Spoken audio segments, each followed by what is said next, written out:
बहुत ज़्यादा मिर्च मसाले खाते हैं या बहुत लंबे गैप के बाद खाना खाते हैं, उनको भी अल्सर। एंडोस्कोपी मतलब क्या हो? अच्छा डॉक्टर साहब, एक और बड़ा सुनने में आता है फैटी लिवर और फैटी लिवर की प्रॉब्लम्स। डॉक्टर साहब, एक मैंने सुना है कि वेजिटेरियन नॉन वेजिटेरियन में भी कोई फर्क पड़ता है? इंटेक ऑफ और बेस्ट ऑयल्स कौन से हैं? Cold press. आजकल देसी घी के ऊपर भी लोग बहुत कह रहे हैं that is good, that is a very good for the liver. Doctor साहब, एक गॉल ब्लैडर स्टोन्स के बारे में बहुत सुनने में आता है। अर्ली मॉर्निंग उठ के फर्स्ट थिंग क्या लिया जाए? ड्राई फ्रूट्स के साथ ये बादाम काजू किशमिश वगैरह के साथ गॉल स्टोन्स हो जाते हैं।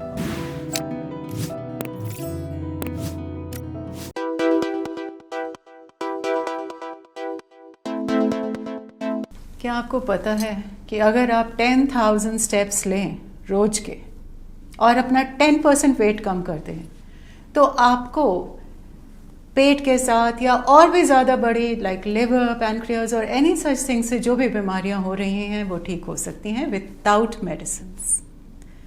This I have come to know for the first time. मुझे तो लगता था एक बार कोई बीमारी हो नहीं गई कि तो बस हॉस्पिटल के चक्कर, टेस्ट, ब्लड दो, ये करो, दसियों तरह के टेस्ट के बाद you get a long list of medicines, वो खाना पड़ेगा शायद आजीवन। तो आज मैं डॉक्टर अंकुश बंसल के पास बैठी थी और वो भी डॉक्टर साहब को स्पेशली इस पॉडकास्ट के लिए इनवाइट किया मैंने, क्योंकि जब मैंने ये जसवीरा स्टॉक जोन स्टार्ट किया तो मुझे बार बार रिक्वेस्ट आ रही थी कि मैम आप अपनी इस जर्नी में जो हेल्थ के आप पॉडकास्ट कर रहे हैं उसमें प्लीज़ लिवर के ऊपर, पुअर डाइजेशन के ऊपर ज़रूर एक पॉडकास्ट कीजिए। बहुत ज़्यादा हैवी डिमांड थी। आज हम ऐसी बहुत सी बातें डिस्कस करने वाले हैं, तो आप हमारे साथ अंत तक बने रहिए, क्योंकि अंत में भी हम डॉक्टर साहब से वो सारी चीज़ें पूछेंगे जो हमारे मन में एक तरह से एक मिथ या एक भ्रांति के तौर पर हमारे मन में हैं। वो आज हम डॉक्टर साहब से सारी बातें क्लियर करने वाले हैं। सो आप अपने फ्रेंड्स, फैमिली, बच्चों के साथ बैठ के ये पॉडकास्ट देखिए, ये नॉलेज शेयर कीजिए और इसका फ़ायदा उठाइए। इसी पॉडकास्ट की छोटी रील्स, 30 सेकेंड्स वाली रील्स आपको इंस्टाग्राम पे मिल जाएंगी, जसवीरा स्टॉक जोन पे, या यूट्यूब पे भी यही रील्स आपको एज शॉर्ट्स एंड क्लिप्स मिल जाएंगे। सो प्लीज़ आप सब्सक्राइब कीजिए और इसका भरपूर फ़ायदा उठाइए। आज हमारे साथ डॉक्टर अंकुश बंसल हैं, जो कि एक सुपर स्पेशलिस्ट हैं गैस्ट्रोएंटेरोलॉजी में। इन्होंने अपना MBBS किया है from KMC Manipal, MDP medicine में की है from KMC Manipal, DNB in gastroenterology की है फ्रॉम बत्रा हॉस्पिटल दिल्ली, और एडवांस्ड एंडोस्कोपी की है from Ahmedabad. So we have of course with us a full I can say ocean of knowledge, and हम कह सकते हैं with pride that he is a super specialist in gastroenterology. So उनकी कही हुई हर बात कसौटी पे है, सटीक है, and we can follow it in every way. और सबसे बड़ी प्रॉब्लम तो ये आती है जब all of a sudden लोगों को लगता है कि खाना पच नहीं रहा ठीक तरह से। सारा दिन जो सुबह का खाया हुआ ब्रेकफास्ट है वही हैवी है ऑन द चेस्ट। तो is it an alarm bell कि आपका लिवर ठीक नहीं है, या it is some gut health issue?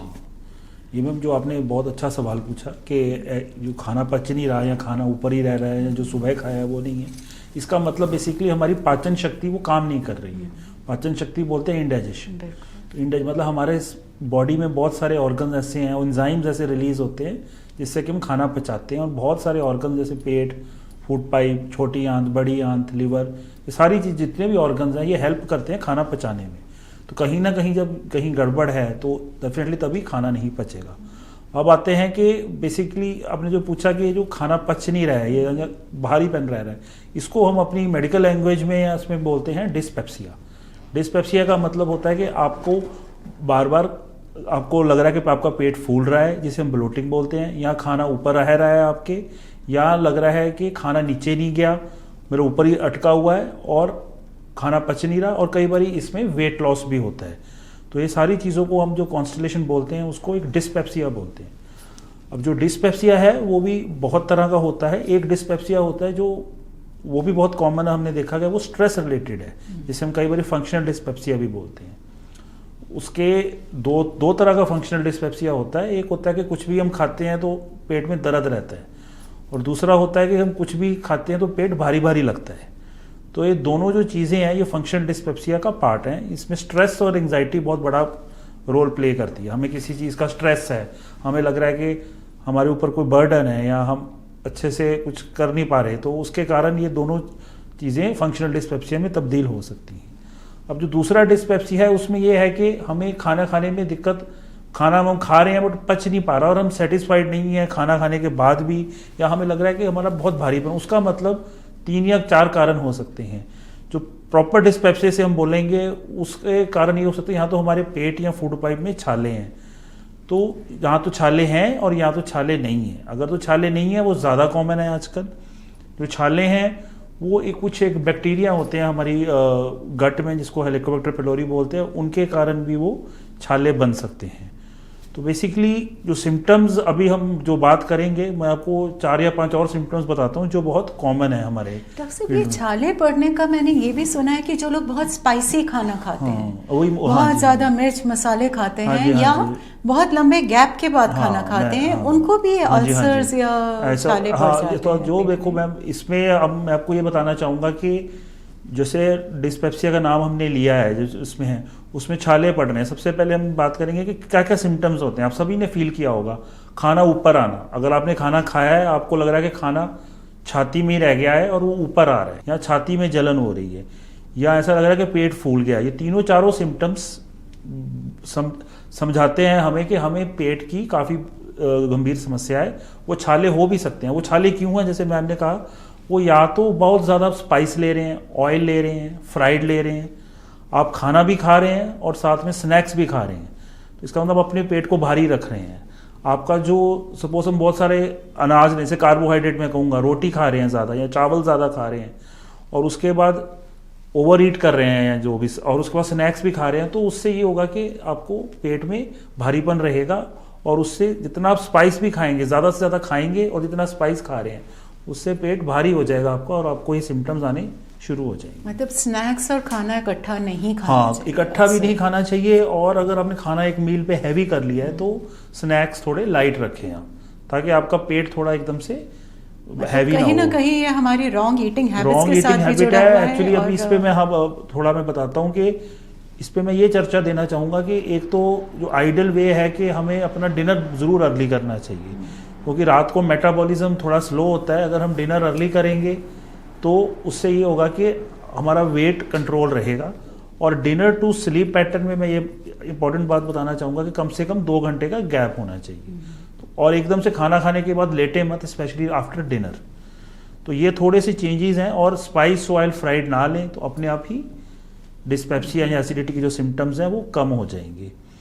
दूसरी एक इंग्लिश की जो कहावत है ना कि after lunch rest a while, after dinner walk a mile, वो बिल्कुल सो आई थिंक वो उन्होंने उस जमाने में ये रिसर्च कर ही ली थी। एब्सोल्युटली। तो ये एक लाइफस्टाइल मॉडिफिकेशन आप कह लो कि हमको देखना चाहिए। अब ये जब सिम्टम्स ये जो आ गए हैं, अब इसमें मैं थोड़ी सी चर्चा ये करूंगा। अगर आपको सपोज ये सारे सिम्टम्स आ रहे हैं और काफ़ी महीनों से आ रहे हैं, तो आप ज़रूर अपने पेट या लिवर के स्पेशलिस्ट डॉक्टर को एक बार कंसल्ट ज़रूर करें, क्योंकि कई बार ये होता है कि ये सिम्टम्स किसी गंभीर बीमारी की भी निशानी हो सकती है।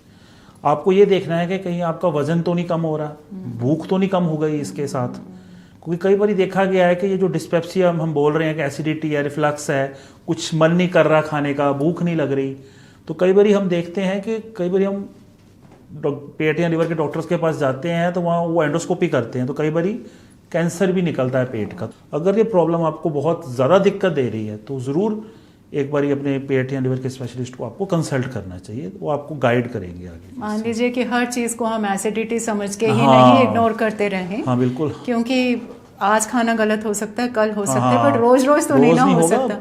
जो हमारी मेडिकल लैंग्वेज में ये कहते भी हैं, अगर 3-4 महीने से, जिसे बोलते हैं ना अनएक्सप्लेन्ड, कोई चीज़ समझ में नहीं आ रही है, आपको लग रहा है कि आपको भूख ही नहीं लग रही है, आपको खाना मतलब आपको हीमोग्लोबिन भी एक बड़ा इंपॉर्टेंट मैं बोलूँगा वो भी कम हो रहा है, तो डेफिनेटली आपको ज़रूर एंडोस्कोपी की तरफ जाना चाहिए और पेट के डॉक्टर को ज़रूर कंसल्ट करना चाहिए। एंडोस्कोपी मतलब क्या, वो कुछ हाँ, एंडोस्कोपी एक्चुअली हम लोग, पहले तो मैं ये कहूँगा कि एक दूरबीन प्रणाली है जो कि बहुत ही एक सिंपल तकनीक है जिससे हम बहुत सारी छुपी हुई बीमारियों को ढूंढ सकते हैं।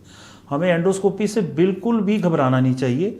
ये एक बहुत बड़ा, मैं कह रहा हूँ, वहम है या मिथ है हमारे लोगों में कि एंडोस्कोपी करने से जख्म हो जाते हैं, छाले हो जाते हैं या पेनफुल है। और कई लोग तो, मैं हैरान हूँ, कई लोग तो कहते हैं कि एंडोस्कोपी करने से तो पेशेंट को कुछ हो भी जाएगा, मतलब। तो ऐसी चीज़ें देखो, इसमें कोई सच्चाई नहीं है। ना ही एंडोस्कोपी इसमें दर्द होती है, ना ही एंडोस्कोपी करने से कोई पेशेंट को नुकसान होता है अगर सही तरीके से की जाए। तो मैं इसमें ये कहूँगा कि एंडोस्कोपी एक दूरबीन प्रणाली है जिसमें हम छोटा सा एक कैमरा मुंह के रास्ते, उसके अंदर कैमरा होता है, मुंह के रास्ते एक स्कोप होता है जिसे बोलते हैं, उसको उस रास्ते से फूड पाइप, जिसको हम इसोफेगस बोलते हैं, पेट और छोटी आंत, तीनों चीज़ें हम कवर कर लेते हैं और उसमें से बहुत सारी बीमारियों का हमें पता चल जाता है कि क्या है। हर पेशेंट को ज़रूरत नहीं होती है एंडोस्कोपी की। जैसा मैंने बताया कि अगर आपको बहुत समय से दिक्कत चल रही है, बहुत समय से आपका पेट दर्द हो रहा है, वजन कम हो रहा है, खाना अटक रहा है, टॉयलेट में ब्लड आ रहा है या टॉयलेट ब्लैक आ रही है और बहुत ज़्यादा एसिडिटी है, तो ही आप एंडोस्कोपी की तरफ जाएं। बट ये एक बहुत ही हार्मलेस और एक बहुत ही सिंपल प्रोसीजर है। इसको कराने के बाद आप घर जा सकते हैं, ड्राइव कर सकते हैं, खाना खा सकते हैं। हाँ, उससे पहले 4 घंटे कुछ नहीं खाना चाहिए, उसके बाद अपना पूरा रूटीन फॉलो कर सकते हैं। तो मतलब कोई इतना बड़ा सर्जरी या कोई ऐसे वाला कोई प्रोसीजर नहीं है, कोई डरने की भी ज़रूरत नहीं है किसी को। बिल्कुल ठीक डॉक्टर साहब। अच्छा डॉक्टर साहब, एक और बड़ा सुनने में आता है फैटी लिवर और फैटी लिवर की प्रॉब्लम्स। हाँ, अभी फैटी लिवर के बारे में हम बात करेंगे तो एक जिसे बोलते हैं it is the next pandemic. Pandemic में क्यों कहूँगा कि ये ऑलमोस्ट हर बंदे को है। अभी जैसे हमने बात करी एसिडिटी की और उसकी बात करी कि क्यों हमें कौन सा साइन देखना चाहिए कि हमें डॉक्टर को कंसल्ट करना चाहिए, या अपनी थोड़ी लाइफस्टाइल हमने आप बताया। फैटी लिवर भी उससे रिलेटेड इसलिए है कि जितना हम खाएंगे, जितना हम ओवर ईट करेंगे या जितने हम ओबीज हैं, उससे क्या होगा, हमारे लिवर पे फैट चढ़ जाएगा। जितना हमारे लिवर पे फैट चढ़ेगा तो उतना ही, अगर हमारी बॉडी में फैट है तो इसका मतलब हमारे लिवर पे भी फैट होगा। जब लिवर का फैट 10% से ज़्यादा लिवर पे फैट चढ़ जाए तो उसे हम फैटी लिवर बोलते हैं। तो फैटी लिवर की ग्रेडिंग होती है जो कि हम अल्ट्रासाउंड पे पता करते हैं। अब फैटी लिवर ज़रूरी क्यों है? फैटी लिवर इसलिए ज़रूरी है क्योंकि फैटी लिवर आने वाली बीमारी का अंदेशा है। जो लोग मोटे हैं या जिनका लिवर फैटी है, उनको आने वाले समय में शुगर, उनको आने वाले समय में हाइपरटेंशन, उनको आने वाले समय में हार्ट डिजीज़ होने का खतरा बढ़ जाता है, क्योंकि हमारी बॉडी में फैट जमा हो गया है। तो इसलिए एक बहुत बड़ी चीज़ है, फैटी लिवर को इग्नोर नहीं करना चाहिए। और फैटी लिवर होने के कारण कौन से हैं? अल्कोहल बड़ा कॉमन कारण है इसमें फैटी लिवर होता है। दूसरी जो चीज़ है वो है नॉन एल्कोहलिक फैटी लिवर, जो शराब नहीं पीते उनका भी लिवर फैटी हो जाता है अगर उनकी डाइट कंट्रोल नहीं है। डाइट कैसे कंट्रोल नहीं है? जैसे अभी हमने बताया कि बहुत ज़्यादा खाना खाया जा रहा है, ओवर ईट हो रहा है, फ्राइड चीज़ें खाई जा रही हैं। अब मैं यहाँ पे ऐड करूँगा कि फैटी लिवर जो लोग बहुत ज़्यादा बेकरी प्रोडक्ट्स खा रहे हैं, या जो शुगरी ड्रिंक्स ले रहे हैं, या जो कैफिनेटेड ड्रिंक्स हैं, या जो कोल्ड बेवरेजेस हैं जिनमें कि शुगर्स बढ़ी पड़ी हैं, कोका कोलास हो गए, Pepsi, donut, pastries, all this चीज़ें, शेक्स भी इसमें ही आ जाती है। अगर आप ओवर ज़्यादा लोगे तो मैम होगी डेफिनेटली। अगर आप केक्स लेंगे, पेस्ट्रीज लेंगे तो हाँ, इन सारी चीज़ों में अगर हम ज़्यादा फर्मेंटेड शुगर्स लेंगे तो डेफिनेटली वो उसमें फैट में तब्दील होंगी हमारी बॉडी में और हम फैटी लिवर की तरफ जाएंगे। इसमें जो सबसे ज़रूरी बात, जैसे हमने पहली लाइन बोली आज, कि अब सपोज आपको फैटी लिवर हो गया है तो फैटी लिवर को कम कैसे करें? अब उसमें सबसे ज़्यादा रोल आता है, आजकल हमारे पास बड़ी अच्छी अच्छी तकनीकें हैं, उसमें से सबसे इंपॉर्टेंट रोल आता है कि उसको देखो कि फैटी लिवर ने डैमेज कितना किया है आपके लिवर को। वो अगर आपको फैटी लिवर को डैमेज भी करता है। हाँ, ये एक बड़ा इंपॉर्टेंट है कि फैटी लिवर कुछ सालों के बाद लिवर को डैमेज करके वहाँ इन्फेक्शन कर देता है, क्योंकि फैट जमा हो रहा है, उसके बाद इन्फ्लेमेशन हो जाएगी, मतलब इन्फेक्शन हो जाएगी और वो फैटी लिवर हो जाएगा और वो इन्फेक्शन हो जाएगी, और उसके कुछ सालों के बाद, हर केस में नहीं, हमारा लिवर खराब भी हो सकता है, जिसे लिवर सिरोसिस बोलते हैं। वो 20% केसेस में 10-15 सालों के बाद लिवर सिरोसिस में भी वो तब्दील हो सकता है। तो बेसिकली तो मैं ये बोलूँगा कि अगर आपको फैटी लिवर है, सबसे पहले तो आपको अगर अल्कोहल इनटेक है वो कम करनी चाहिए, उसके बाद अपना टेस्ट कराना चाहिए जाके। फाइब्रोस्कैन एक बहुत अच्छा टेस्ट है जिससे हमारी लिवर की सोजिश कितनी है, लिवर कितना ज़्यादा सूजा हुआ है, वो उसका ग्रेड हमें पता करना है। अगर तो सोजिश ज़्यादा नहीं है, उसको फाइब्रोसिस बोलते हैं, तो फिर हमें लाइफस्टाइल पे आ जाना चाहिए। अब बात करते हैं लाइफस्टाइल पे। लाइफस्टाइल में अगेन मैं सबसे पहले बोलूँगा अपना वजन कम कीजिए। ज़रूर एक्सरसाइज बहुत रोल इंपॉर्टेंट प्ले करती है, 30 to 45 मिनट्स रोज एक्सरसाइज करें। कैसी भी एक्सरसाइज, चाहे योगा ही करें, चाहे मेरा योगा के सेशंस भी हैं। योगा के साथ ज़रूर आप कैलोरीज लूज करें, वॉक करें, या थोड़ी सी अगर आप एरोबिक एक्सरसाइज या कार्डिक कर सकते हैं वो भी अच्छा है। मतलब मेन पर्पज है कि आप कैलोरीज लूज करें, तो वो लूज करें, एक्सरसाइज करें, खाने के बीच में डिफरेंस रखें। अगर कितना होना चाहिए? हाँ, मतलब मुझे लगता है कि लंच या ब्रेकफास्ट में कम से कम 4 से 6 घंटे का डिफरेंस तो होना चाहिए। और बीच में हाइड्रेशन अपनी ज़्यादा रखें, पानी ज़्यादा पिए। जितना पानी पिएंगे उतना आपको, वो भी लिवर के लिए अच्छा है। फैटी, स्पाइसी, ऑयली, फ्राइड का इंटेक कम रखें। इसमें मैं ये बताऊंगा कि प्रोटीन का इंटेक अगर आप ज़्यादा रखते हैं अपनी डाइट में तो वो ज़्यादा बढ़िया है। कार्बोहाइड्रेट का एक मॉडरेशन में रखें, और फैट तो कम से कम लें, और शुगरी चीज़ भी कम से कम लें। ये सारी चीज़ें आपको लाइफस्टाइल में, लाइफस्टाइल आपका बदलेगा तो डेफिनेटली आप 5 से 10% तो वेट इसी से लूज अपनी बॉडी का कर लोगे। और फिर देन डेफिनेटली उस स्टेज पे अगर आप ऐसा कर लेते हो तो आपका फैटी लिवर रिवर्स हो जाएगा, जो कि अभी फाइब्रोसिस तक नहीं गया है, जो कि सोजिश तक अभी नहीं गया है। अगर सोजिश तक चला गया है तो फिर कुछ दवाइयाँ हैं, वो आप अपने पेट या लिवर के स्पेशलिस्ट से पूछ सकते हैं। इस पर मैं ये भी ऐड करूंगा कि अगर आपका लिवर सोजिश तक नहीं गया है तो कुछ फूड्स हैं जैसे कि kiwi, beet root, pomegranate, vitamin A जो रिच फूड्स हैं, ब्रोकली, ये सारे बहुत अच्छी हैं। जिन भी फ्रूट्स एंड फ्रूट्स में विटामिन ई है वो लिवर के लिए बहुत अच्छी हैं। तो ये जो 4-5 चीज़ें हैं इनका सेवन करें अपने डाइट में, तो डेफिनेटली आपका फैटी लिवर रिवर्सिबल है। और साथ में फाइबर इंटेक रखें ज़्यादा, वाटर इंटेक ज़्यादा रखें। तो ये सारी चीज़ों का अगर आप ध्यान देंगे तो डेफिनेटली फैटी लिवर रिवर्सिबल है, अगर वो उस पर सोजिश पे नहीं गया।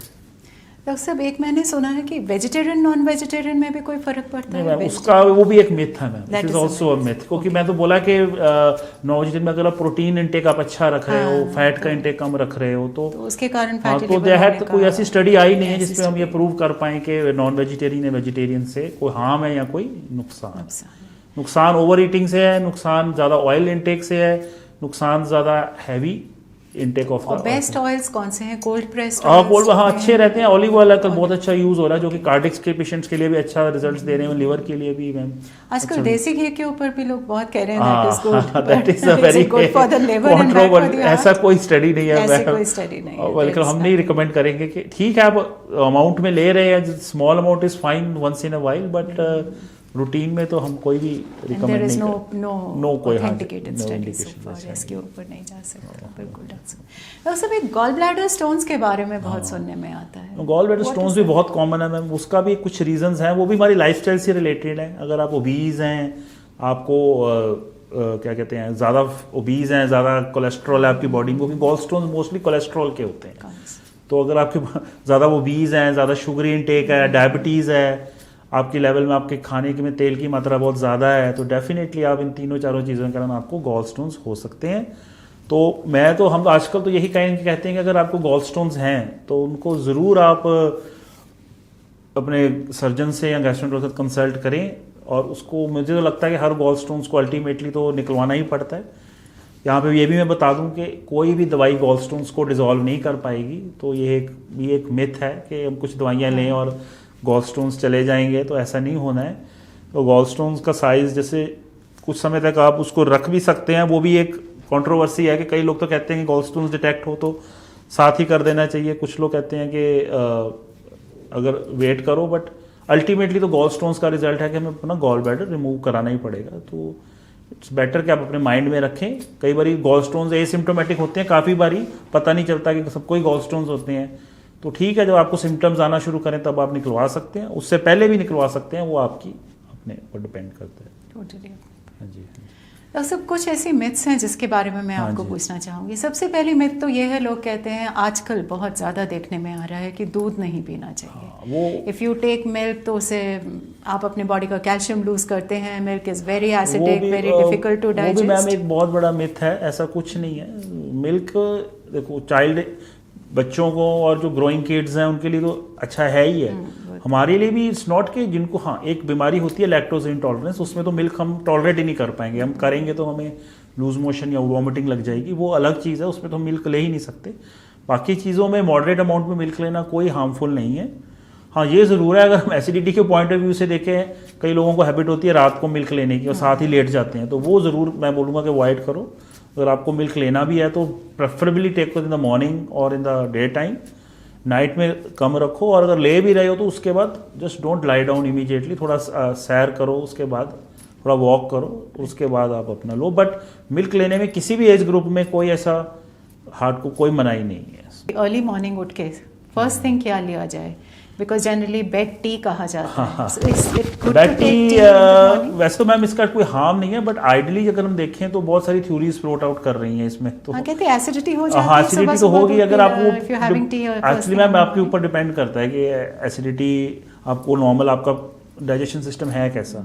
कईयों को बेड टी पी के ही they start the daily routine. Doctor साहब, और एक बहुत बड़ी मिथ जो जनरली लोगों को है वो ये है कि ड्राई फ्रूट्स के साथ ये बादाम काजू किशमिश वगैरह के साथ गॉल स्टोन्स हो जाते हैं। मैम वो नट्स जो, हाँ ये ऐसा कुछ नट लोग कहते हैं, वही मैंने बोला ना, जिसका कोलेस्ट्रॉल इंटेक ज्यादा है मैम, जैसे वो कोलेस्ट्रॉल तो बहुत सारी चीजों में, हाँ any type of cholesterol will cause gall stone, तो हम उसको ये नहीं स्पेसिफाई कर सकते कि नट्स हैं।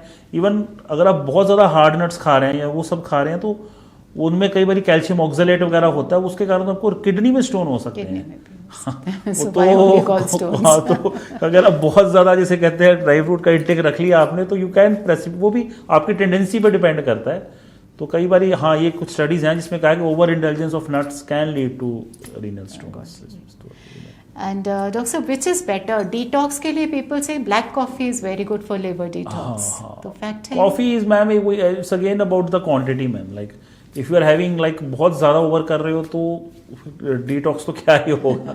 तो 1 or 2 cups maximum I will say कि अगर आप लेते हो तो that is fair enough for it too, मतलब आपको उससे ही थोड़ी डिटॉक्सिफिकेशन हो जाएगी। बाकी अल्कोहल ना लो, फ्रूट्स एंड वेजिटेबल्स लो जो मैंने बताए हैं, कीप योर सेल्फ हाइड्रेटेड, वो गुड इनफ है आपके लिवर के लिए। आपके ऊपर लिवर के ऊपर फैट नहीं है, वो गुड इनफ है आपकी लिवर की हेल्थ के लिए।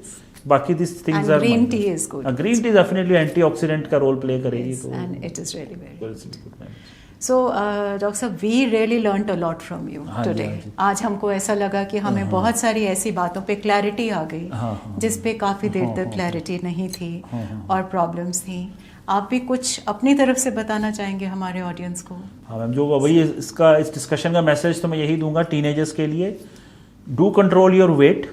आप ज़रूर टीनेज में आए तो do play a game, do play a sport, be active and अपना स्क्रीन टाइम कम करो, क्योंकि स्क्रीन टाइम से आपको होगा कि आप you will have more of, अपने स्नैक्स खाओगे इवनिंग में, जो भी आप जितना स्क्रीन टाइम बढ़ेगा उतना ही आपका फूड इनटेक बढ़ेगा। So just play outdoors, because हमारे टाइम में तो हम आउटडोर गेम्स बहुत खेलते थे, so that is the best thing to do, play some sport and reduce your cravings for any junk items and sugars, rest everything will be. Doctor साहब, अभी आपको सुनते सुनते just one more question came to my mind, that is कि आपने अब शुरू में भी बोला कि स्ट्रेस को रिड्यूस करना चाहिए, because most of the indigestion. मैं 2 मिनट मैं आपसे ये लेता हूँ। एक्चुअली जो हमारा गट है ना, एक मेडिकल में एक होती है ब्रेन गट एक्सेस। उसका मतलब ये है कि हमारी जो डाइजेस्टिव सिस्टम की जो सिस्टम है, उसकी जो नर्व्स हैं, जो वेसल्स हैं, वो ब्रेन के साथ रिलेटेड है। कुछ भी हमारी बॉडी में स्ट्रेस प्रोड्यूस होता है, कुछ भी हमारी बॉडी में स्ट्रेस है, एंजाइटी है या टेंशन है, उसमें से ये होगा कि हमारे गट पे असर पड़ेगा ही पड़ेगा। आपने देखा होगा अगर आपको किसी चीज़ का फियर है या किसी चीज़ का डर है, तो समटाइम्स कोई एग्जाम डर है या किसी चीज़ का डर है, तो you tend to pass stools, आपको शायद टॉयलेट जाना पड़ता है कई बारी, तो वो एक अंदर से एक उसको सिंपैथेटिक स्टिमुलेशन कहते हैं। तो इसका मतलब है कि हमारा सिस्टम ब्रेन का एक्सिस जो है वो एक तरह से काम कर रही है, तो उसको अगर बैलेंस करना है तो हमें जितना हमारी बॉडी में स्ट्रेस कम होगा, हम उतना ही हमारा गट भी हेल्दी होगा।